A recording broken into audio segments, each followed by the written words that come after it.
حضرت علی رضی اللہ عنہ نے فرمایا 6 چیزوں کی شکایت کبھی نہ کرنا: اپنی قسمت کی، اولاد کے سامنے اپنے بڑوں کی، اپنا ذاتی مکان ہوتے ہوئے اس کی تنگی کی، بھول کر بھی اپنے ماں باپ یا استاد کی، غیر کے سامنے اپنے دوست کی، رخصت کرنے کے بعد اپنے مہمان کی۔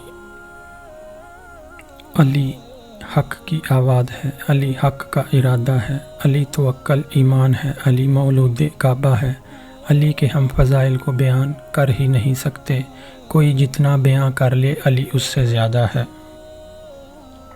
حضرت علی رضی اللہ جب حاکم بن کر کوفے میں داخل ہوئے تو لوگوں کو مخاطب کر کے فرمایا: اے لوگو، میں اپنے جسم پر جو لباس پہن کر اور جس سواری پر سوار ہو کر تمہارے شہر میں داخل ہوا ہوں، اگر واپس جاتے ہوئے اس کے علاوہ میرے پاس کوئی اور چیز ہو تو جان لینا کہ میں نے تمہارے حق میں خیانت کی ہے۔ 3 چیزیں انسان کو اللہ پاک سے دور کرتی ہیں: اپنے اعمال کو زیادہ سمجھنا، اپنے گناہوں کو بھول جانا، اپنے آپ کو سب سے بہتر سمجھنا۔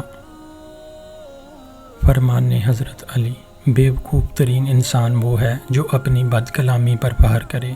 سختیاں اور پریشانیاں اپنی انتہا کو پہنچ جائیں تب بھی فلاحی اور کامیابی کی امید رکھو۔ جب تمہیں اپنے اوپر سختیاں اور پریشانیاں نظر آئیں تو اللہ پاک کو یاد کرو اور اسی سے مدد مانگو تاکہ تمہاری مشکلات دور ہو جائیں، اور جب مشکلات دور ہو جائیں تو اللہ پاک کا شکر ضرور ادا کرو۔ اپنے گھروں میں کبوتر رکھو، کیونکہ حضرت نوح نے کبوتر پسند کیا تھا اور اسے دعا بھی دی تھی: کسی اور پرندے پر اتنا پیار نہیں آتا جتنا کبوتر پر آتا ہے۔ اور رسول اللہ صلی اللہ تعالیٰ علیہ وآلہ وسلم کے گھر میں ایک جوڑا سرخ رنگ کے کبوتروں کا تھا۔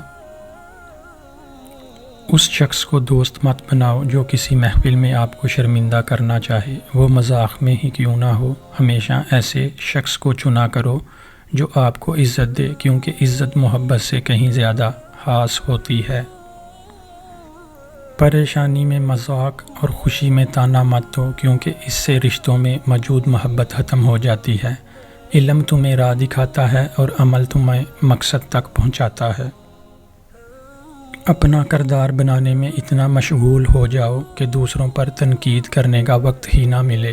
غصے کو پی جاؤ کہ نتیجے کے لحاظ سے میں نے اس سے میٹھا اور اختتام کے لحاظ سے اس سے لذیذ گھونٹ نہیں دیکھا ہے۔